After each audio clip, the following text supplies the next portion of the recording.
Welcome to the second day of the session ICOM Malaysia, Pakistan and Turkey. This is the Turkey session. I'm very excited and this is the honorable things for me as a coordinator this session. I'm Akın Akyol. I'm from the Ankara Hacı Bayram Veli University. I coordinate this session. Everybody's here. We have 7 speakers now, 6 speakers now. We have 2 parts, open session and presentation. For the open session, 2 names share the ICOM-Turkey and ICOM National speech. The first one, the Meliha Yaylalı, and the second one is the Zeynep Gül Ünal. Before that, I want to share some notes about the media restrictions. I can share this meeting video or photos or websites on social media accounts and etc. will be published publicly. I would like to report this as a requirement of the protection of the personal data and in respect of personal preferences. If there are participants among us who do not want their video or voice to the broadcast, they can leave the meeting if they wish. They can continue to participate in the meeting by closing their videos and asking questions through chat part of this session. After this note, we will start this second day session, ICOM session. The first speaker is Meliha Yaylalı, as an executive board member of ICOM-Turkey. I'm very excited your speech. Maybe we will start with you. Thank you, dear moderator, Professor Akın Akyol. Thank you very much. Thank you. Good afternoon, dear respected guests, all participants. Welcome to second session hosted by ICOM-Turkey with collaboration of ICOM Pakistan, ICOM Malaysia, and KUMID-Turkey. I'm Meliha Yaylalı. I'm Secretary and Executive Board Member of ICOM-Turkey. On behalf of our Chair of Turkish National Committee of ICOM, Mr. Gökhan Yazgı, and the other members of board, I would like to express our thanks and respect to all collaborating partners and distinguished speakers and all visitors.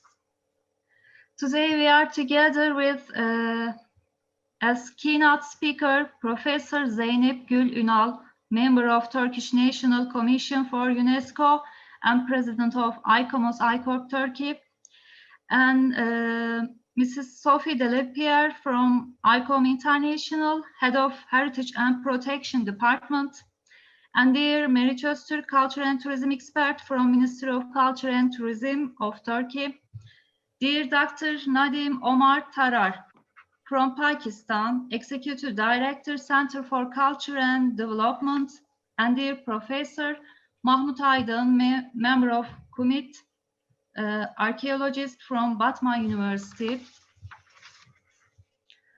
and dear moderator, Professor Akın Akyol. It's a great honor and pleasure to welcoming you today at this challenging times, coming together and exchange information, share experience at this platform. It's very precious opportunity for us.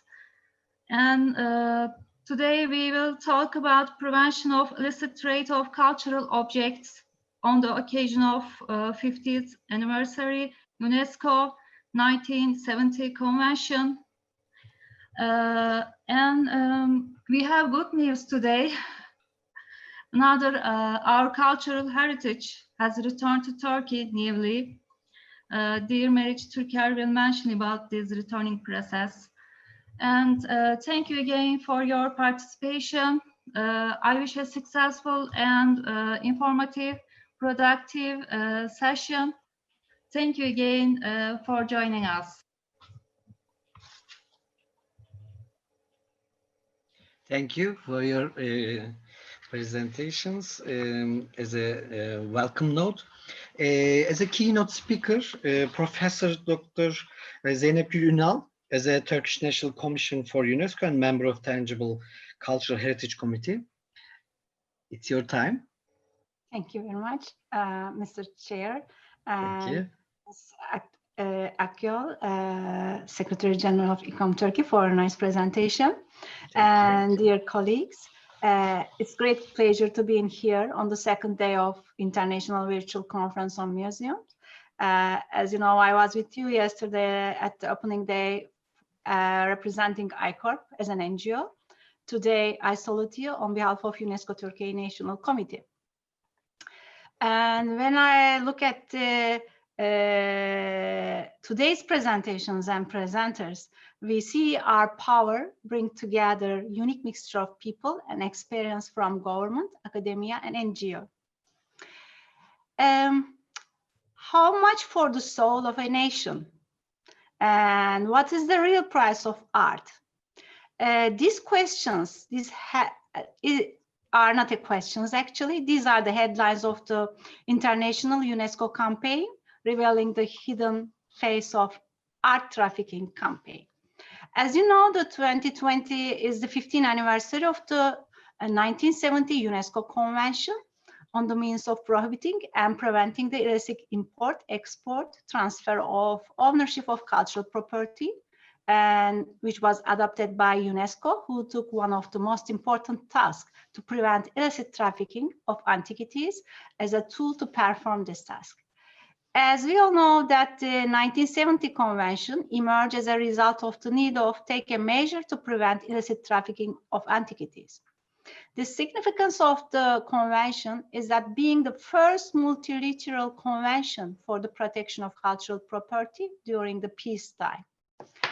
For over 50 years, UNESCO has developed a legal reference to fight against the illicit trafficking of cultural property throughout the convention, which offers a common framework to state parties to the measures to be taken to prohibit and prevent the import, export, and transfer of illicit cultural property. On the occasion of the 15th anniversary of the 1970 convention, UNESCO now is launching an international communication campaign, The True Piece of Art, and you can follow from the UNESCO official website. In the press and the social networks, this campaign aimed to raise the general public's awareness, not the experts, of course, of the disastrous consequences of this trafficking.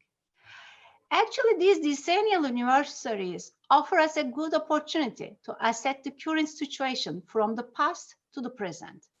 If we are to make a comparison between the time when the convention was committed to paper and today, we see, although the words remain the same, the concept now define a different facts. Today, the nature of environments that make illicit trafficking of antiquities convenient and the definitions of the parties have changed. The operating system of the actors that form the supply and demand ends have developed negatively to the industrial scale. Beyond art theft, the situation has become the main financial source for global terrorism. In this new environment, as organizations that are custodians of culture, our duty is, while remaining through the spirit of the 1970 convention, to combine the richness of 50 years of experience and knowledge with the requirements of new era and put them into practice with the power of interinstitutional cooperations. Because we all know that the true value of art is always defined by the same word, priceless and irreplaceable. I wish you a fruitful conference. Thank you very much once more for invitation. Thank you. Thank you. This kind of speech is a keynote. Thank you. Yeah, we will start our second session. First speaker, Sophie Delapierre. She is head of the Heritage Protection and Capacity Building Department and ICOM International, Paris, France. It's your time. In Zoom, multiple share is okay. You can share if you have a presentation. Yes, Thank you very much, dear professor. Yes, I have a PowerPoint to share. Just a minute. You hear me okay? Okay. There is no problem. For the screen, it's here. Okay.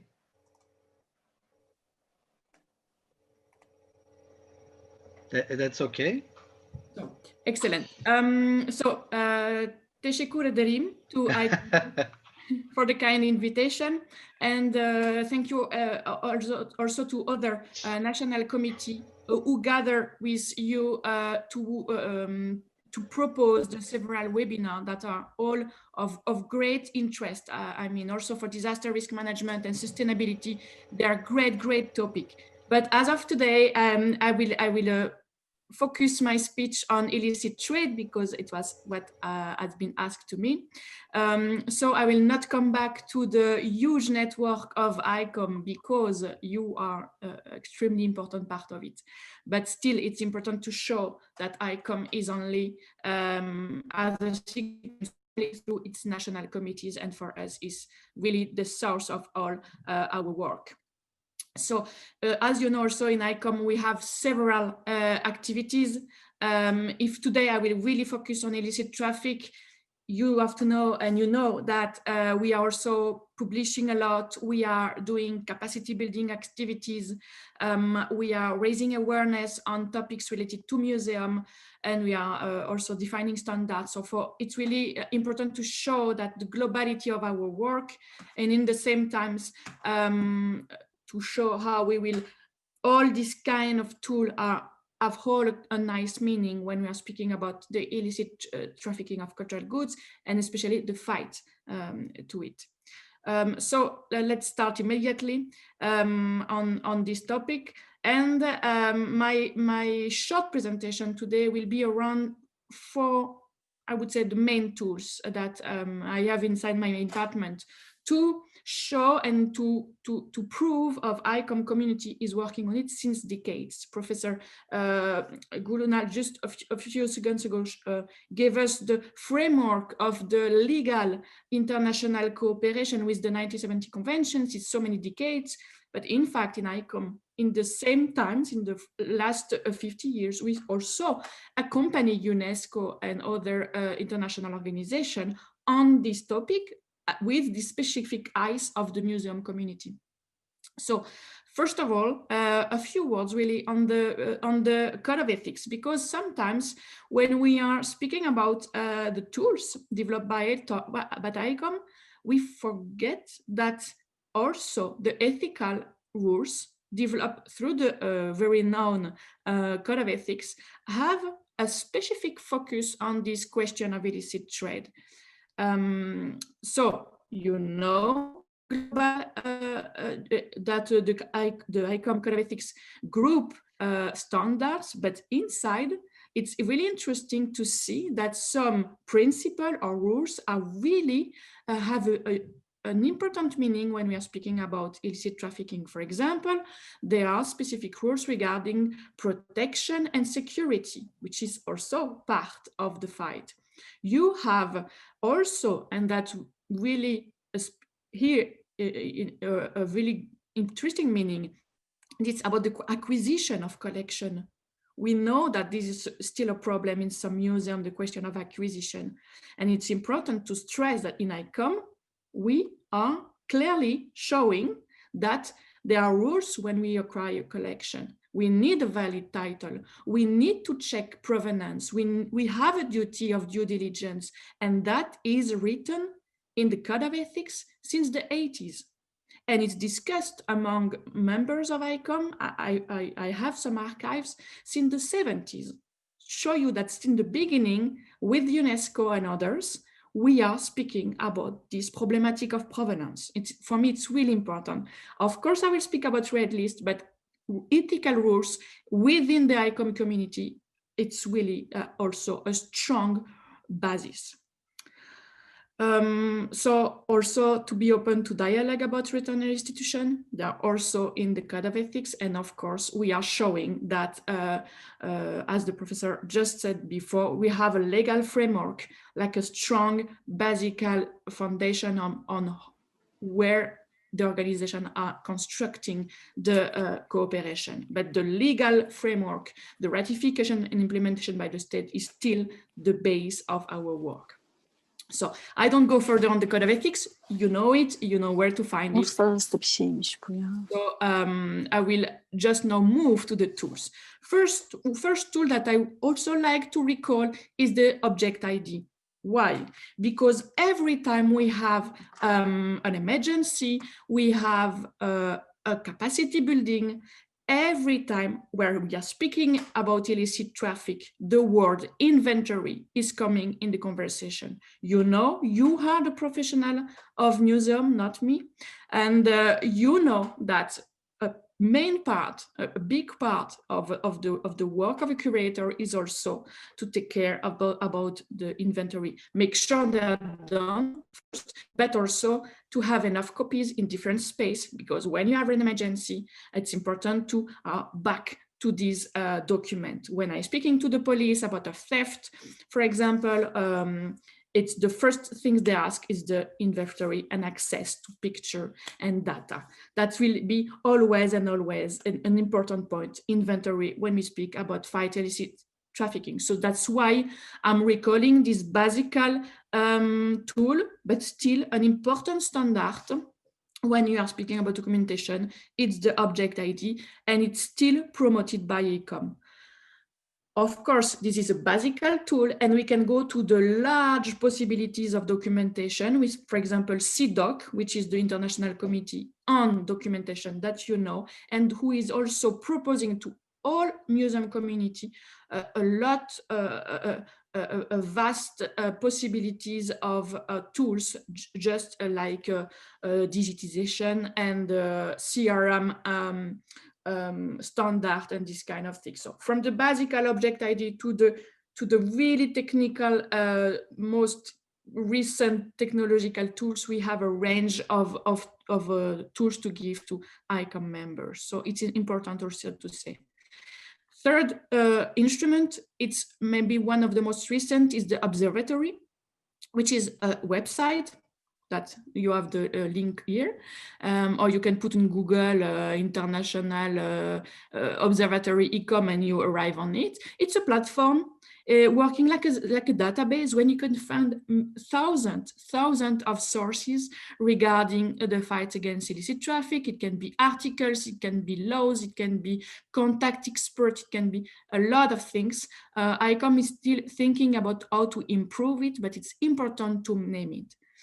And I will not further because I don't have time, but if you want, you just click on it and you will hear on the left all the menu, and you can check, for example, if you want to have some case studies, or if you want to know good practices, for example, about, I don't know, due diligence of provenance, you can find there.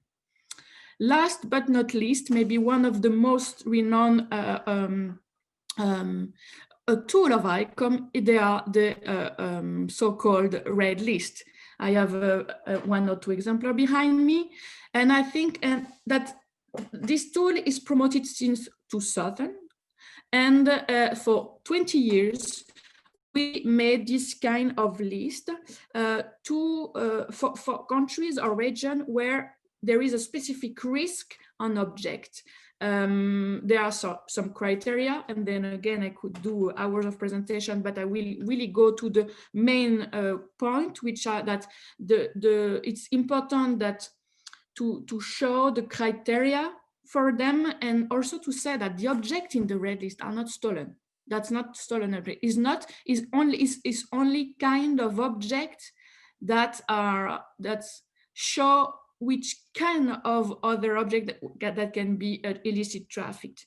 We need a demand on the market, we need to see it, and then with the country or the region, we are working to give some illustrative example of what kind of objects are on the market. For example, on the Egyptian I have in my back, we have a sort of ushepti. We have thousands and thousands of ushepti, but in the list we have one which is in a museum, we know where it is, but we want to show that a policeman in Argentina or in Belgium, when I'm coming from, or in China, we want to say to them, for example, if you see this kind of object, please be careful, because in Egypt, this kind of object is protected by law, it's vulnerable, and it's on demand on the market. So if you see it, you policeman, you can ring the bell, because it will have a future for this object if it's not correctly documented.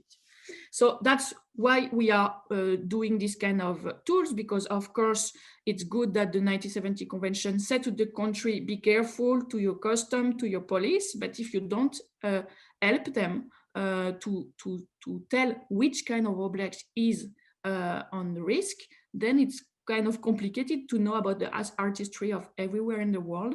So these red lists are helping people who are dealing with the circulation to know what is protected and in danger. It's not the only object. I always say there is no, it's not the only tool, sorry, but it's part of all the other tools. With the Interpol database on stolen objects, with the convention, then you have also the red list. It's like a part of a global cooperation.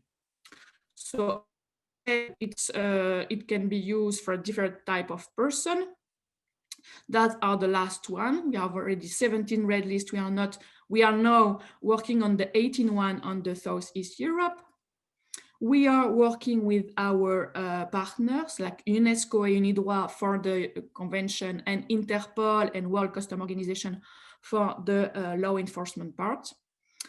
And I will just finish here because I want that everybody has the time to speak, but also to tell you that during this pandemic, which has touched everybody in the world, ICOM made a lot of things.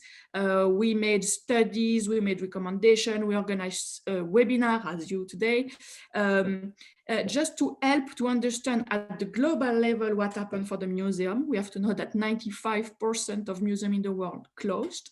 And how can we help here from the International Secretariat? We can help our national committee.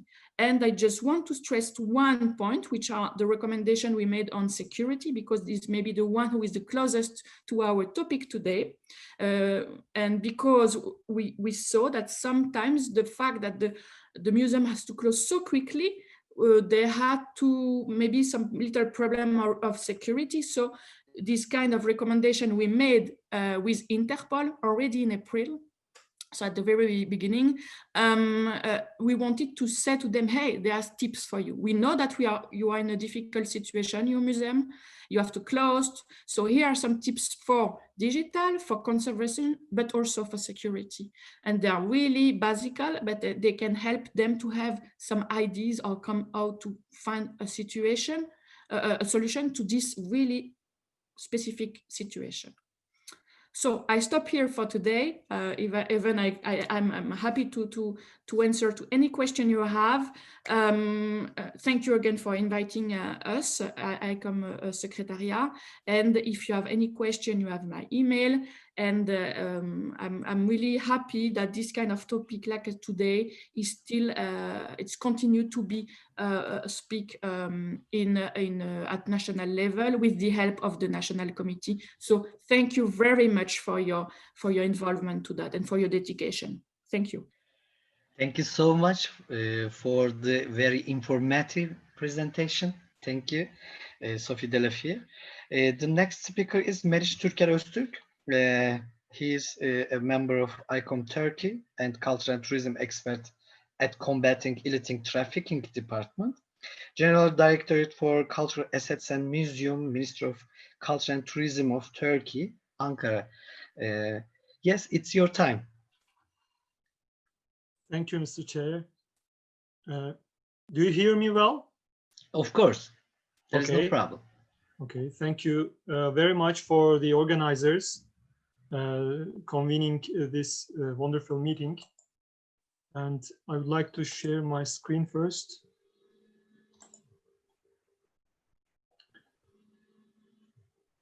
Okay.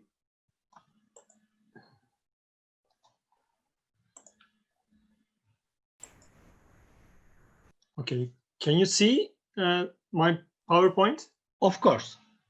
Okay, thank you. Once again, as Meliha said a while ago, I won't be speaking particularly on the recent return case, the Kibele statue, but I will try to give you an overall information about what we are doing in combating illicit trafficking as the Ministry of Culture and Tourism.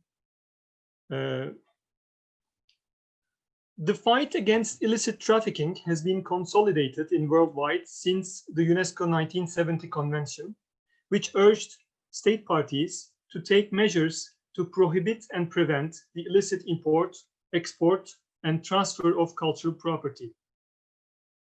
We are celebrating the 15th anniversary of the convention.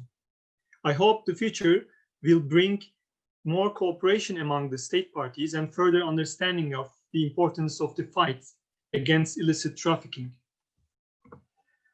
As is well known, Turkey is one of the most archaeologically and culturally abundant countries across the world. Thousands of hectares of soil are literally full of cultural remnants of ancient civilizations. Therefore, safeguarding this huge legacy with such an incredible scale is really an important matter. Turkey suffers very much from clandestine excavations, which make the identification of looted objects very difficult and the provenance hard to find. Turkey has long been tracing its cultural property in illegal art market. Despite the obstacles, we insistently fight for our cultural heritage. Here I want to speak briefly about the legislative framework in Turkey. Turkey has a long history, as you know, of protecting its cultural property. Following earlier preliminary attempts, the Ottoman government declared a legislation in 1906, which basically stands as the starting point for many respects. It is considered as the first national law that strictly and clearly banned the removal of archaeological objects outside of the country. Since then, unauthorized excavations were prohibited under national law. Today, the legislative frame is firmer. Illegally exporting cultural property from Turkey is a crime that required punishment. Moreover, failure to notify state authorities of even accidental findings is being sanctioned. So this brings me to the next step in our overall national struggle against illicit trafficking. So I want to mention our preventative measures. Of course, it's very important to take action before illegal activity happens. And we, in cooperation with our competent governmental organizations, such as the ones you see on the screen, the Ministry of Interior Affairs, Ministry of Foreign Affairs, Ministry of Justice, and Ministry of Trade, we are conducting these precautionary actions. Inventorying has a top priority among these. So Sophie was mentioning about the importance of inventories a while ago. So we pay very much attention to the studies concerning inventorying because you have to know first what you actually have. Then security precautions come along. We have guards and we use security cameras or alarm systems to protect the areas against illicit excavations or to protect the museums against theft. Once our units are informed about any alerting situation, we immediately get in touch with our museum professionals as well as scholars to receive technical support. And during these processes, of course, all details are discussed with our public prosecutors and the law enforcement units before taking initial step. Last but not least, awareness raising activities have to be underlined. First, we have to convince our own people that the cultural heritage is required. So for that, educational and informative activities are fundamental. We are trying to conduct socially targeted local and national training programs to raise awareness among public decision makers, law enforcement agents, the art markets, and the general public on the illicit trade of cultural property and its destructive consequences. Here in a more organized manner, I tried to list what we basically do, actually. And I want to read from the screen. So we are evaluating information about illicit excavations and traffic coming through all around the country and coordinating the relevant institutions, monitoring the main auction houses and museums websites from all over the world, reviewing the court decisions and taking action if it is necessary, maintaining negotiations about return and restitution issues with the holders of collections, which include illicitly exported or stolen cultural property, making announcements for stolen artifacts of state museums and private collections, planning return and restitution cases of Turkey, following recent return cases of other source countries, and organizing local and national training programs. We pay very much attention to international cooperation. For that, we are in contact with experts in international organizations such as UNESCO, Interpol, World Customs Organization, etc., and law enforcement units of countries. And thus, we receive help to identify and locate objects abroad. And then we discuss our claims for their returns. There might also be joint prosecutions or police operations. And we develop bilateral agreements or act certainly in line with international conventions. As a result of our efforts so far, we succeeded to return many of our cultural property back to Turkey. In last 2 decades, thousands of artifacts were returned.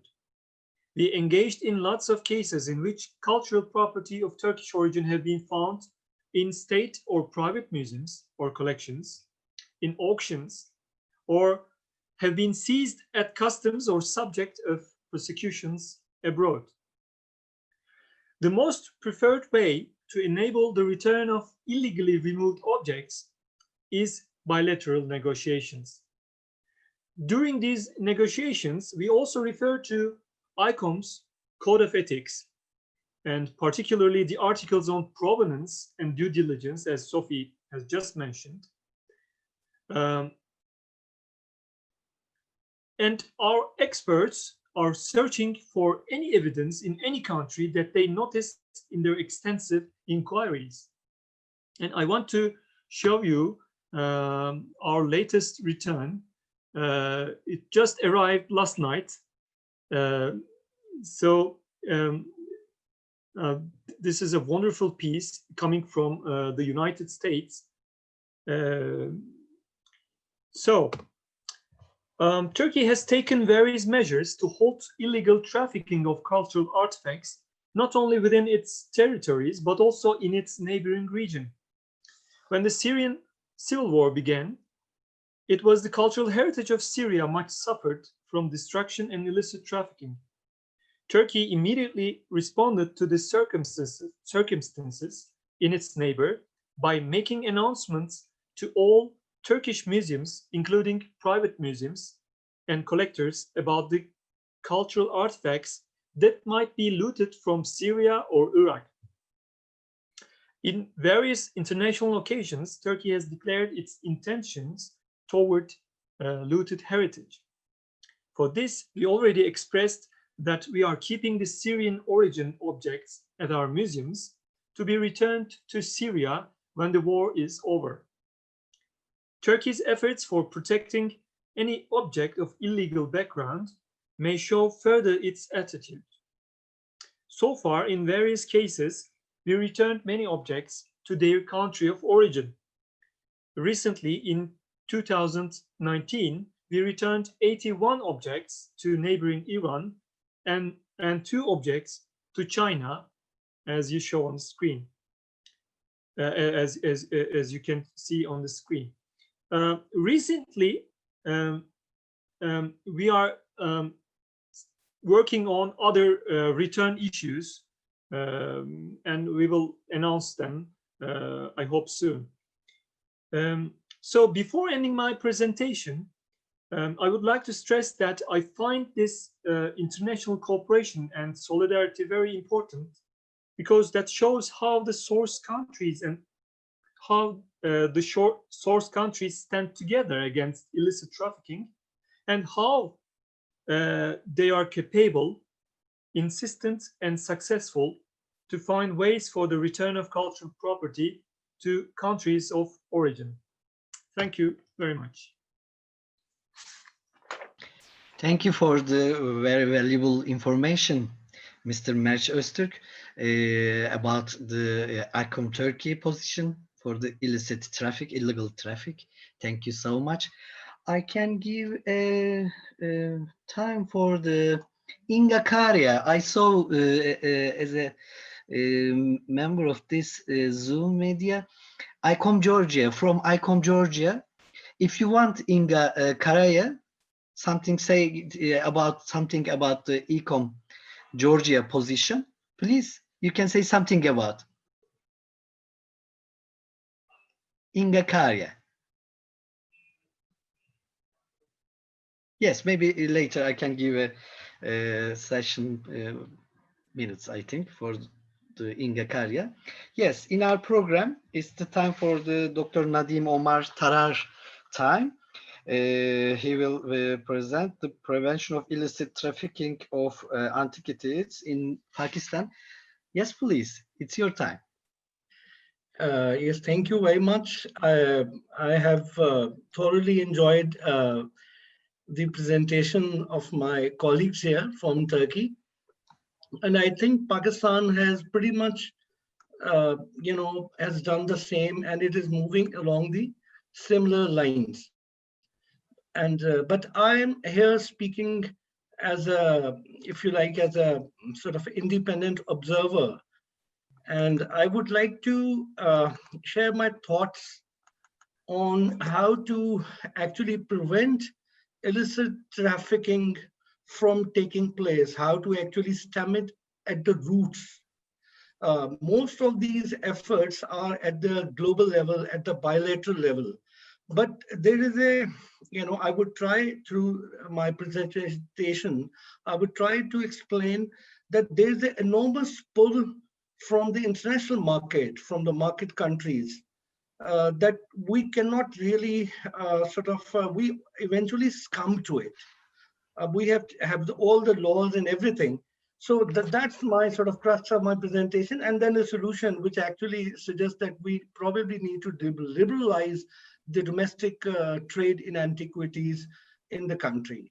So it might be a little out of place given the discourse on the ICOM that I am sort of, privy to. So, but I'm offering my 2 pennies here and with this presentation, right? Thank you. Now, now, if you, I'm sure you are well aware of the rich cultural, heritage of Pakistan, spanning, the oldest civilization in the world from Mehergarh to Indus Valley to Kandahar and to the Mughals. So a whole lot of it actually is still buried. And yes, a lot is there in the museum, but a whole lot, especially the ancient history, is still buried around here. Right? And imagine the illegal trafficking, the 10% of the total terror financing in Pakistan, at least in years earlier, in the decades earlier, used to come through illegal antiquity trade. Afghanistan is also presently the hub of illicit trafficking, and we share a very long border with Afghanistan as well. Now, our government capacity, to be honest, is limited, and so are our financial resources. The financial investment towards the preservation of the heritage is pretty, slim. We are always relying on international funding for conservation, and World Bank has been generous and so on. One, as I said before, this actually total of the thousands of sites and monuments that we have, less than 1/4 are protected by the department. So that is the scale of problem that we are looking at. It is not that the museum collection that we need to protect and ensure and make inventory. A whole lot is actually beyond the inventories. I'm sure Turkey has a similar situation as well. And as I said earlier, the span of this heritage civilization is very vast, thousands of years and maybe millions of objects and so on. Now, we do understand, all of us do understand that actually, the real, the illicit trafficking is draining our national resources. And at a time in a situation when 98% of the, smuggled, the final price of the smuggled item actually goes to the middleman. Only our, people, so to say, for whatever reasons, if they are illegally excavating, they get only this tiny, money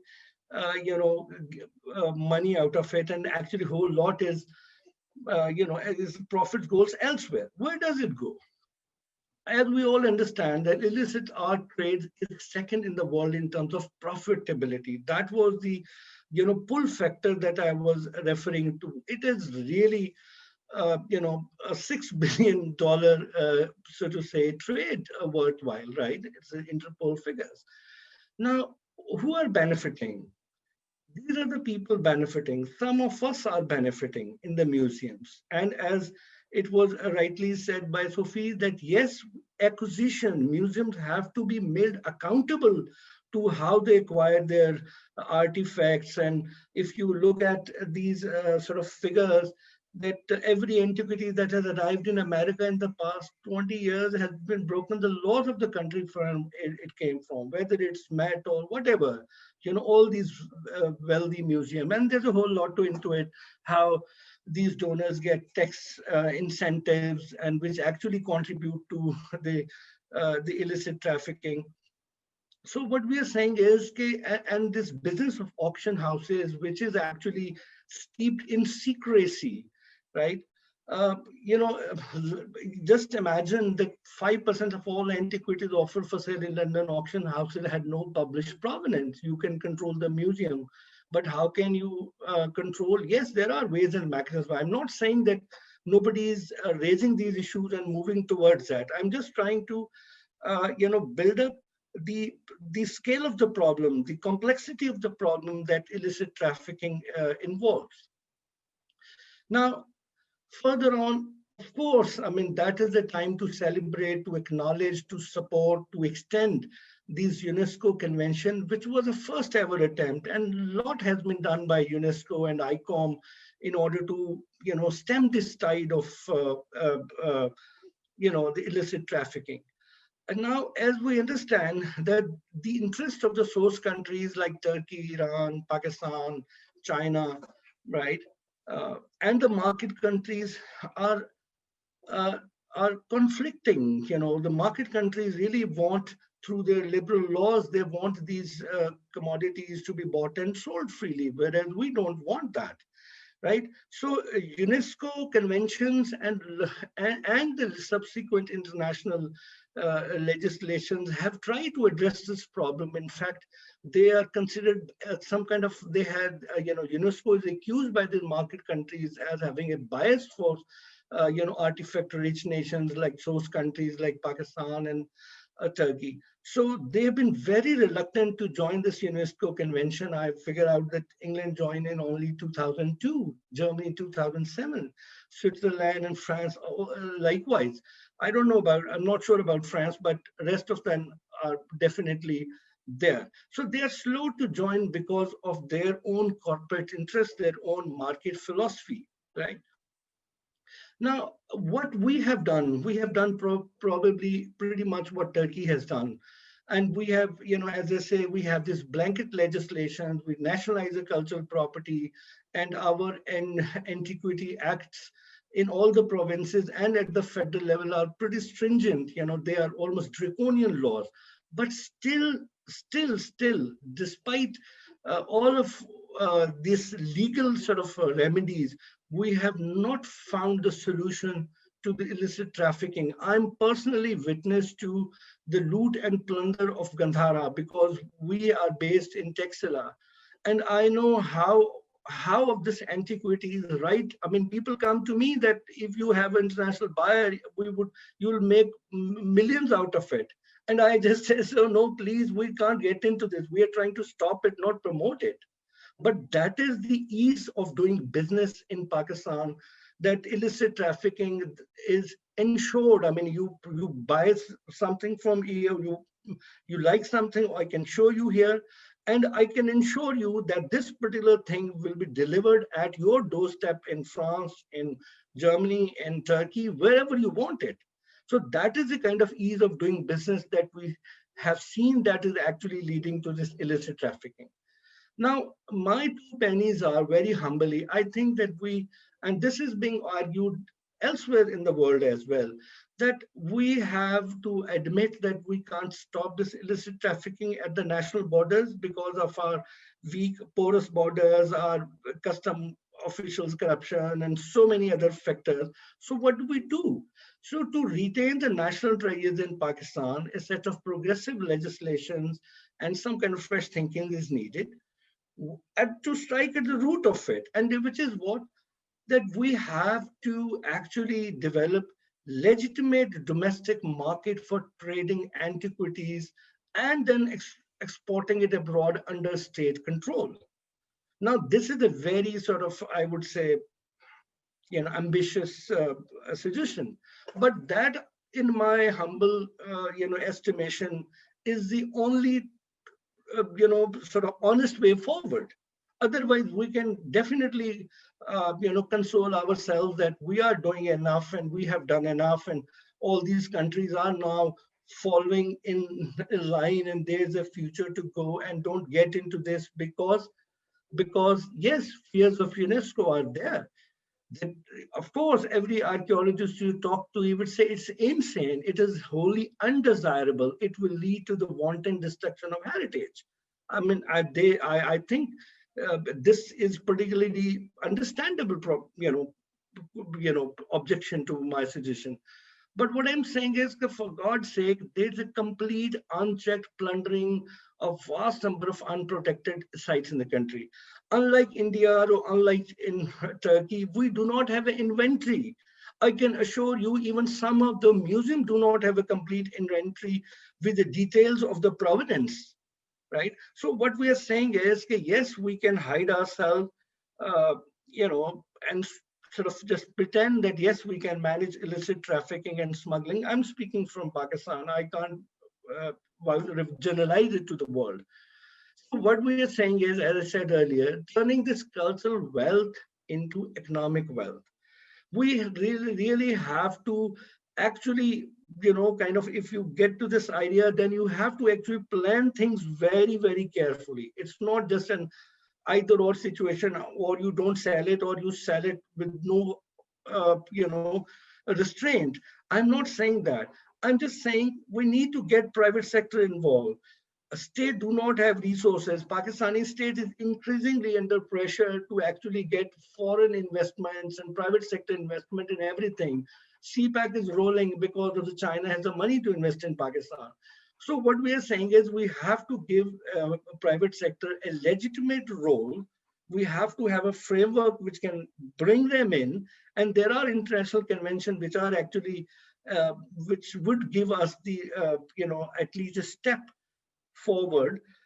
So what we are saying is we need to do all of that state led auction within Pakistan. Let the rich people in Pakistan not just invest in their cars and in the real estate, allow them to invest in art, allow them to invest in antiquity. And finally, as I said, there are hundreds, maybe thousands of collectors in Pakistan, and I'm sure elsewhere in the world, who are unregistered, who amass a fortune of these antiquities. I know, as a matter of personal knowledge, many wealthy individuals in Pakistan who have probably bigger collection and better collection than, let's say, Lahore Museum. So that is the kind of, I would say, the kind of wealth you know, the cultural wealth which lies sort of unstructured and sort of unnoticed and unregistered. And then there is a government formal sector which is trying to preserve, and then, you know, if their resources are combined in some ways, so then we'll be able to invest in the preservation of our sites, our museum. We'll have our own money. We can have world-class programs. Art history is not given any attention. It will grow into a, you know, absorbing employment-generated field of studies. And so actually, I think Pakistan probably can stand on its own 2 feet if it follows this path. Otherwise, that's our ancient history, and that's how we are dealing with it. Thank you very much. Thank you so much. In the second day of the ICOM-Turkey presentations, we passed 3 presentations that mentioned about the France, Turkey, and Pakistan illicit trafficking of antiquities. We reach now the last presentation, who Mahmut Aydın speaking. He is the archaeometrist, and this is another part of this kind of artifact analysis as a archaeometric studies. Yes, it's your time, Mr. Mahmut Aydın. Thank you very much, Mr. Akyol. It is honor for me to joining this online conference of ICOM. I will make my presentation screen.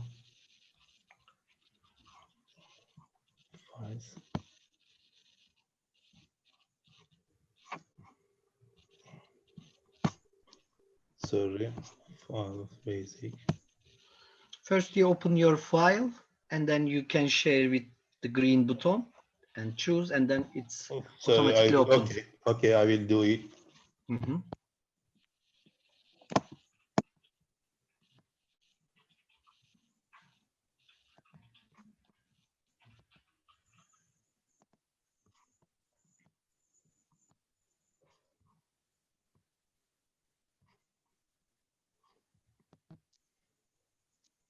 Is it okay? Yeah, we see. I think. Okay. And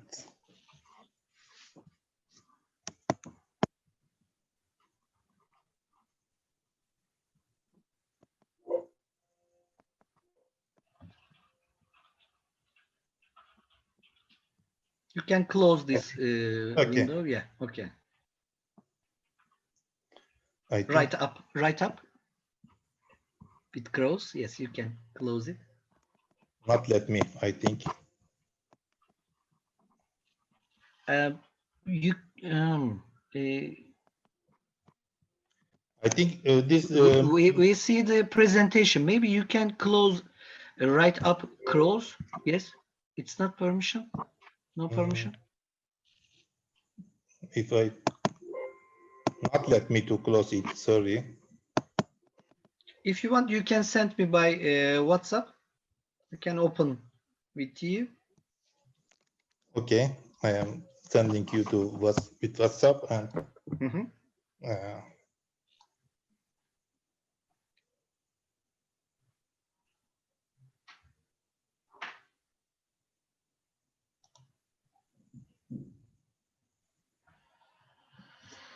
Today, the second day of the ICOM-Turkey, I can mention about the presentations. First of all, we are very happy today, and tomorrow and the next day there will be another presentations. You will be a part of this Zoom media, and we are taking part of the very valuable informative presentations. Thank you for all the participants. When the time I'm waiting the Mahmut Aydın's presentation.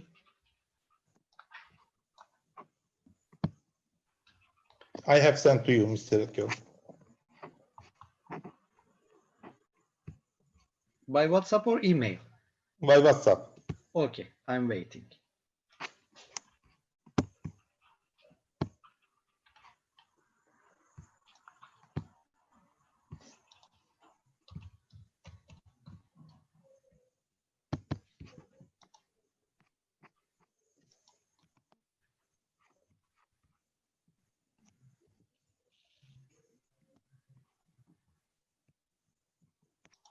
It takes a minute. Sorry.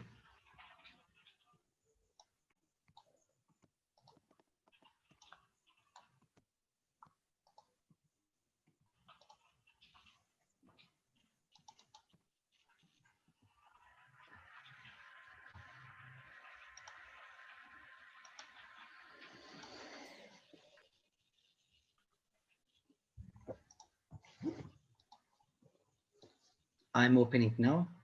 Everything's okay. Yes, it's your time. You can start with your presentation, Mr. Mahmut Aydın. It is okay. Okay. Thank you very much, Mr. Akyol. My name is Mahmut Aydın from Batman University, Department of Archaeology and Archaeometry.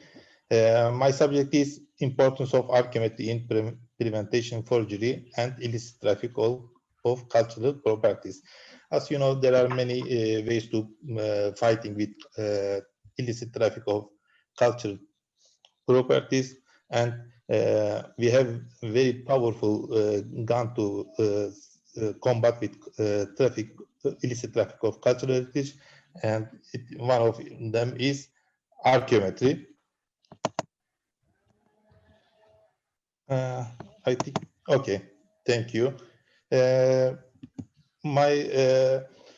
Of course, all museums fight with authenticity of object. If the question is, it is fake or authentic. Also, British Museum and other museums from the world, for example, the Bible Museum, faced with fake object, and they want to stop the entrance of fake object to their museums. And also from Turkey, we have such problem. I think the slide is not, I have, I cannot change, okay, okay. We also from Turkey, we have such problems. Many fake objects try to enter our museums, and we need to stop them. By, of course, always visual inspection is not enough to stop fake object, enters fake object to museum, and we need to use archaeometry. How we can spot forgery of organics and baked clay materials? They are more easier than metals because we have archaeometric techniques like carbon-14, and carbon-14 let us to dating leather, textile, bone, wood, artifacts, and it is more easy to determine their authenticity. And also thermoluminescence let us to date ceramics and baked clay object. So I want to give an example from British Museum. 66 objects, baked clay object, try to sell to British Museum, and they have been analyzed by Oxford Laboratory, and 48 of them were counterfeit.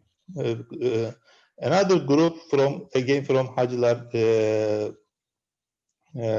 tried to be sold to British Museum, and only one of them was authentic. 69 of them were fake.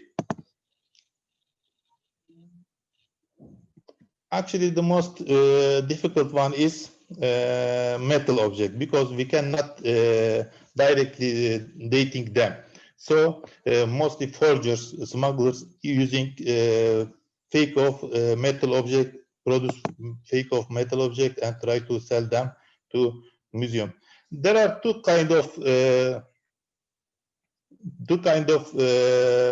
fake objects. First one is very easy to determine by visual inspection to determine their authenticity, but the second one is more difficult, and even experts cannot determine if they are fake or authentic by visual inspection. So in the second group, we need to use archimetric techniques to determine their authenticity. What kind of techniques we use? Most common one is portable handheld or handheld X-ray fluorescence spectrometer. It let us to make insight analysis. We can bring the spectrometer to objects. So it is more commonly used in archaeometry, in archaeological research in all the world. And it is called green technology for, I think it is very fast. After analyzing object to determine their forgery, sometimes it is very easy to determine if it is fake or not. We see 4 different coin and their analysis, archimetric analysis.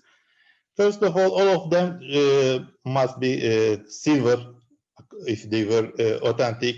But when we check fake one, is made of German silver. It is called German silver and doesn't include any silver. So it is very easy after analyzing it to say that it is fake.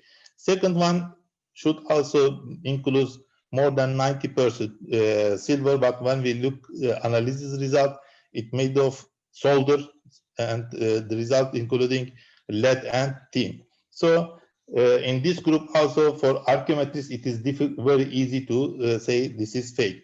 Third one including only lead, so it is fake and it is not so difficult to determine the authenticity. But sometimes analysis results also of fake are very close to authentic one. So we need to experts to evaluate the result. For example, fake 4 has 95% silver, and we need to compare its result with authentic coins result, because only from minor element we can determine their authenticity. In this case, we use also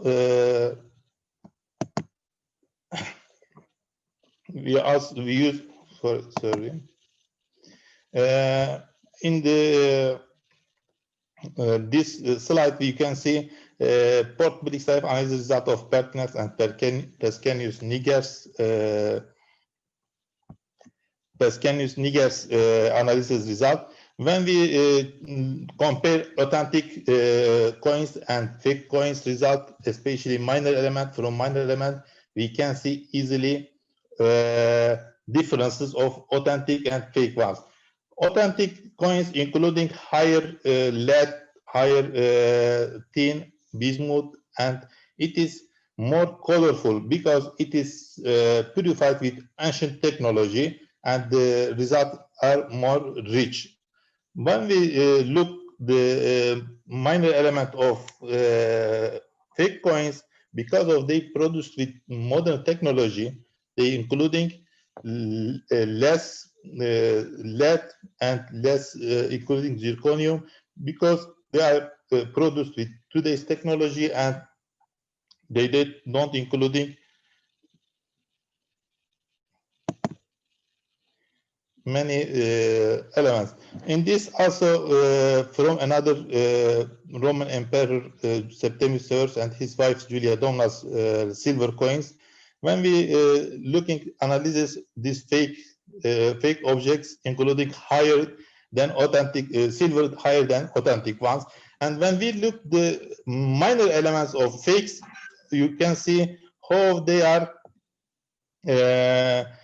less colorful comparing to authentic one, because they are produced with high technology comparing to ancient ones. So we can, by comparing authentic coins and fake coins, archimetric analysis result, we can determine, especially from minor element, we can determine their authenticity, and we can stop their entrance to museum. Also, SPSS statistics program help us to make group fake and authentic to decide. Sometimes with naked eyes from analysis result, we cannot determine if they are fake or authentic. But when we look at this group, statistic program SPSS help us to make grouping of them, and according to SPSS result, we can decide more easy to if they are fake or not.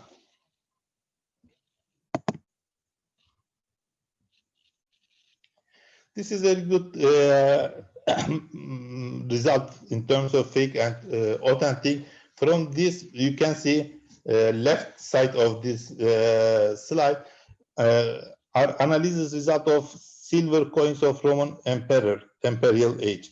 They are more colorful because of ancient technology used in their production. They including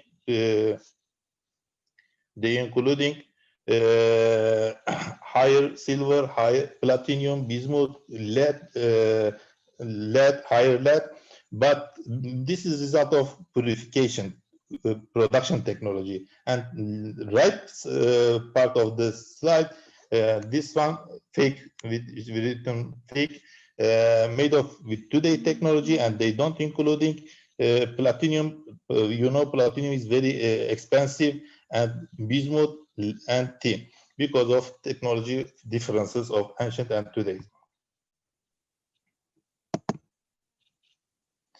Also for gold coin, also we can use same technology as you see here. Authentic coins including higher gold than fake ones. By comparing suspected coins analysis result with fake and authentic ones, we can decide from major and minor element comparison and which is fake or not.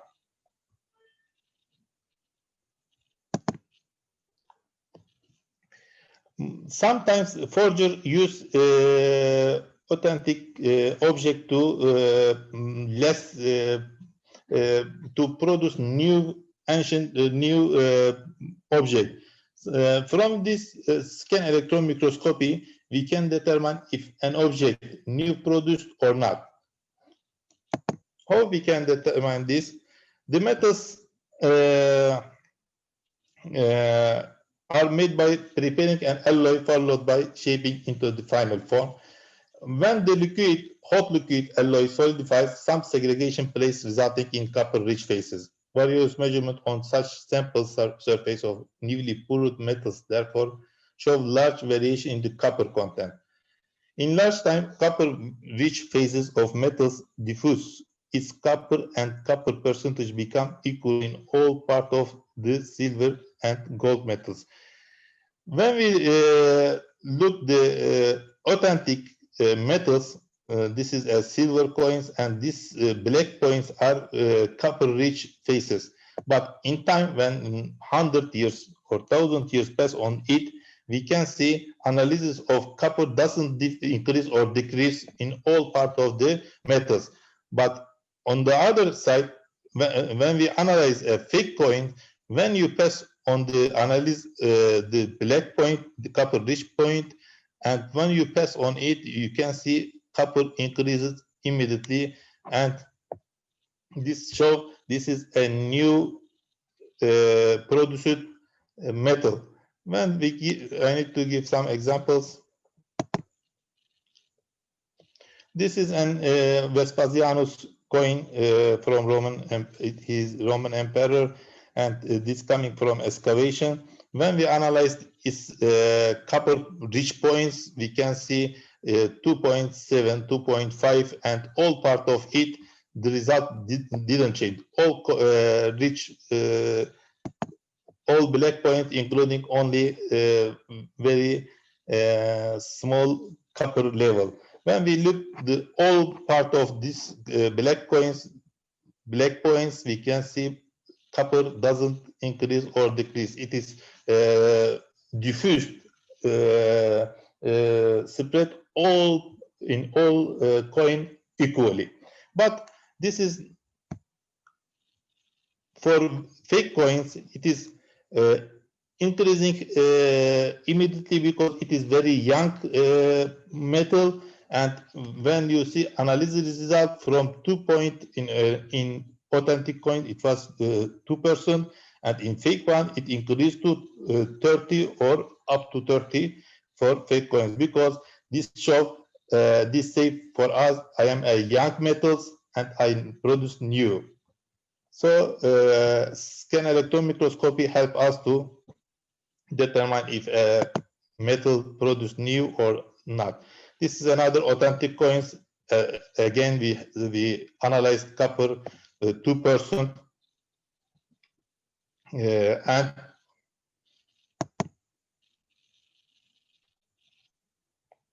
when we analyze another fake coins, we can see from the analysis result, copper immediately increased, and its result is 41%. The difference is very big. One authentic ones, including approximately 2% copper rich points, and fake one, including up to 40 or 30% copper. So by looking the fusion of copper in gold or silver one, we can decide if this metal new produced or not.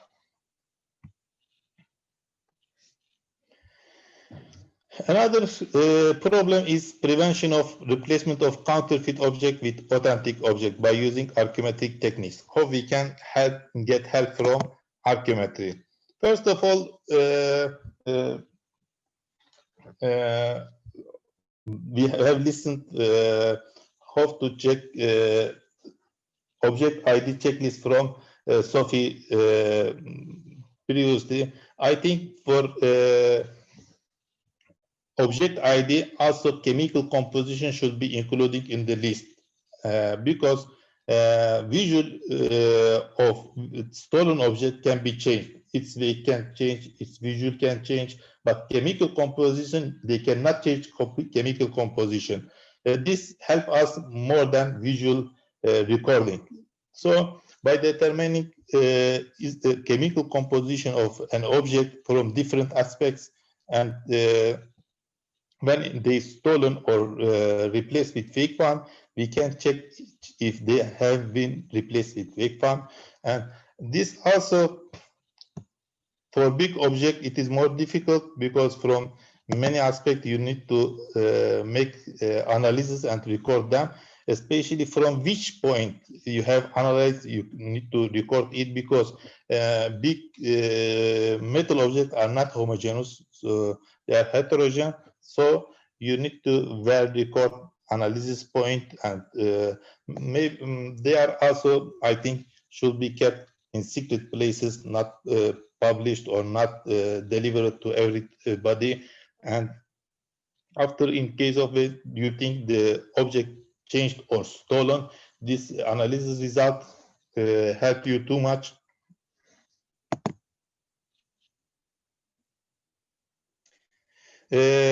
Advantage of recording this, I want to mention 2 points.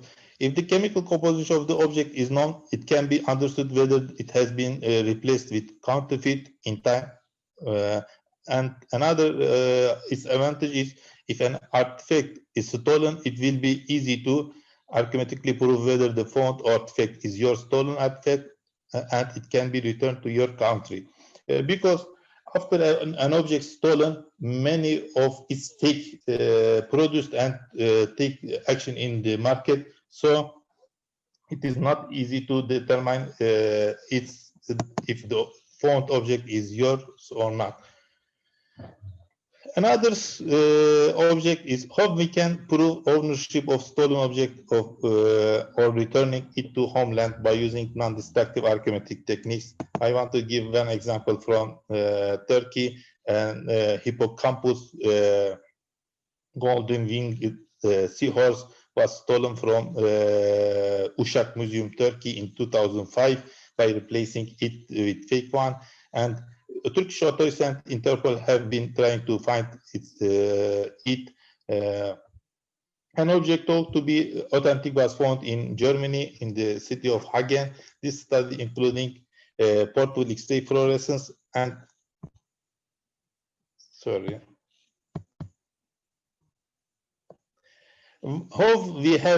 what kind of strategy we follow to bring it back? Modern gold in jewelry shop analyzed by portable X-ray fluorescence, golden object found in the same tumuli with hippocampus, and the other two neighbor tumuli analyzed with portable X-ray fluorescence. We didn't change the spectrometer for all these analysis. We used same spectrometer, and we have analyzed with the same spectrometer, portable X-ray fluorescence, hippocampus that found in Germany, and result of all this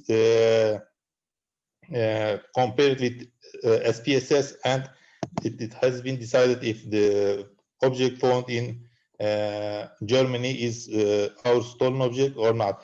After we compared hippocampus cache in Germany, Hagen analysis result of orthopedic analysis, and the other object analysis result that coming from same tumuli and neighbor tumuli, we compared analysis result of them, and we made t-test by using SPSS, and according to SPSS result, these two results overlap with each other up to 99%.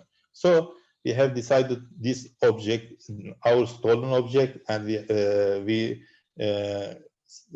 requested from German authority, and they sent us. And we have written an article about it, how we can, which strategy we follow to take it back.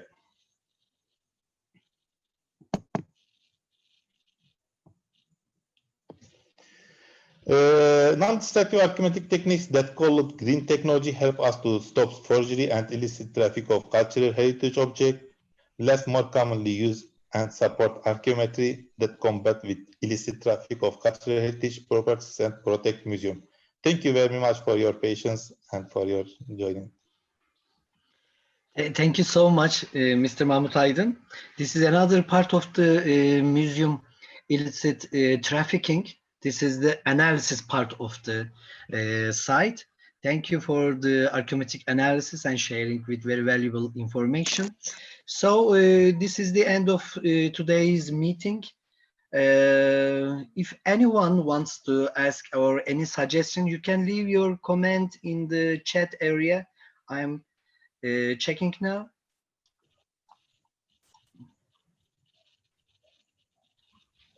Thank you very much.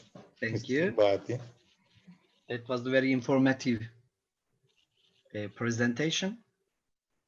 It was a technical presentation mostly. Yes, figurative things, but very valuable, and it's very easy to understand, I think, for the followers. Thank you. Anyone, any question or any suggestion, you can leave it in the chat. ICOM-Turkey seminars and sessions, it's still going on. Tomorrow's session is another valuable presentation, having another presentations. This is the second day, up to the third day, and the fourth day, there are another museum presentations. Please follow it. I think we can suggest something to Sophie Delipierre. She mentioned object ID checklist.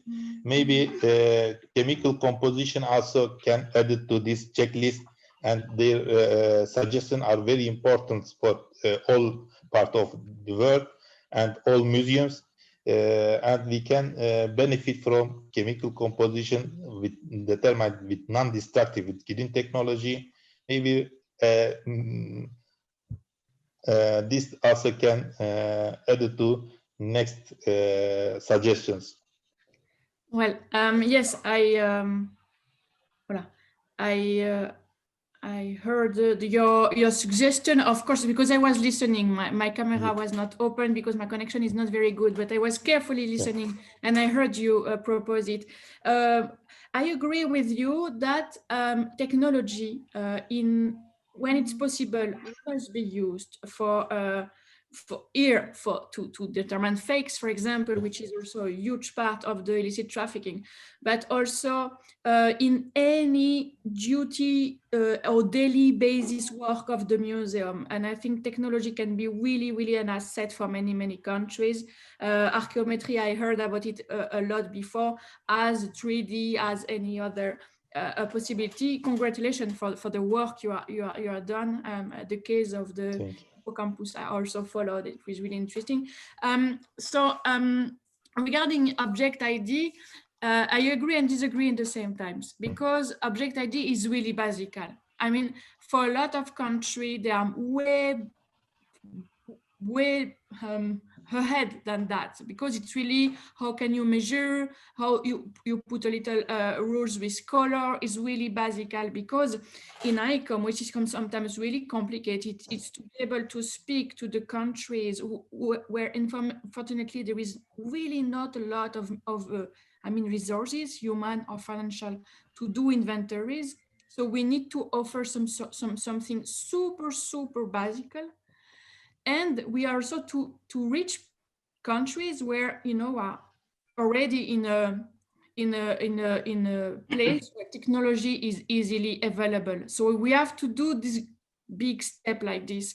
So we want to keep object ID as much as possible reachable for every country. And I have to tell you that archaeometry is absolutely not, for now, and unfortunately, accessible to a lot of countries, but I hope that in the following years it will be.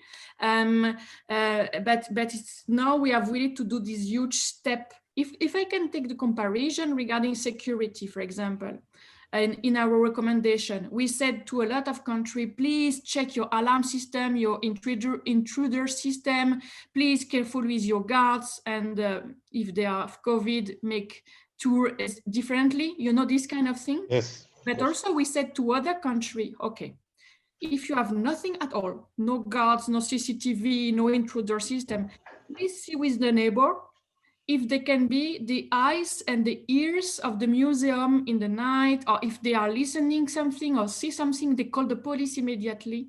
So you see, it's super basic to say to the curator, check with the neighbors, with the local communities, because they care about the museum. So see with them if they can be working with you during this strange time. To another country with huge museum and a lot of money, say, yes, careful with the intruder system. So it's exactly the same as speaking about inventories. We have to be able to speak to the person who has nothing, who is alone in a museum, to a museum who is welcoming millions of visitors every year. But to summarize, what I completely agree with you is technology today can be a real asset for museums and for the fight against illicit traffic, for sure. Thank you for your sharing. In the chat part, Miskat Ullah's note I am sharing, it's need for ours to draft a museum law in Pakistan that cover all museum, archaeological, national history, culture, science and technology, military, folk, etc. This law will also redefine objects like artifacts, natural history specimens, as a note. Uswa Ahmed sharing these notes. I think that the law is present, but preventive strategies and measurements are necessary to curb illicit traffic. Mentioning Quadri, a very informative presentation, Dr. Mahmut Aydın. I wish we can offer a training on this subject. It helps many professionals in identifying the authentic and fake objects, he said. Izakan, I believe Dr. Nadim has given a very practical solution, but it will require careful implementation and intervention. Mentioned here in the chat part of this session. And another one I am checking. Okay, thank you. ICOM could work, Usta Ahmed said, with the custom departments of the respective countries. to develop preventive measures and strategies, as this is a transnational crime. Mention Mr. Ullah. Custom department capacity building is required. On-spot ID need to be addressed through 3D imaging and artifact database development. Said absolutely, Sophie. Training and workshop can be developed with and for the custom department, very valuable and important. Not only the abstract archive, the technical archive is also important for the illicit traffic as an archaeometric studies. For the chemical naming or definition is also necessary for the international or fake subjects Mahmut Aydın shared. Thank you for all speakers. As a last words, I can give a time for the Meliha. You can say something about the session today and tomorrow. Yes, it's your time. Can you hear me? Yes, of course. Okay. Can hear you. I couldn't open my video. I think I have a problem. Sorry for this. Only my voice. Dear respected speakers of this session and dear moderator, but thank you for your valuable and informative presentations. Thank you again. Today we had, thanks to you, presentations from different platforms, ICOM, UNESCO, Ministry of Culture and Tourism of Turkey, Batman University and Culture Center from Pakistan on illegal trade of cultural objects. And our third webinar of tomorrow will start at 11 a.m. for Turkey, 1 p.m. for Pakistan, and 4 p.m. for Malaysia. The title of tomorrow's session is Preventive Conservations on Collections in Museums. And finally, we hope to come together again in future organizations in different webinars.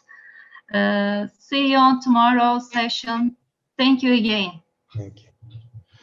Thank you for the all participants, presenters, speakers, guests. Follow this session. We are waiting another session tomorrow, all the people. Thank you so much. In a pandemic period, I wish healthy and very happy days for all.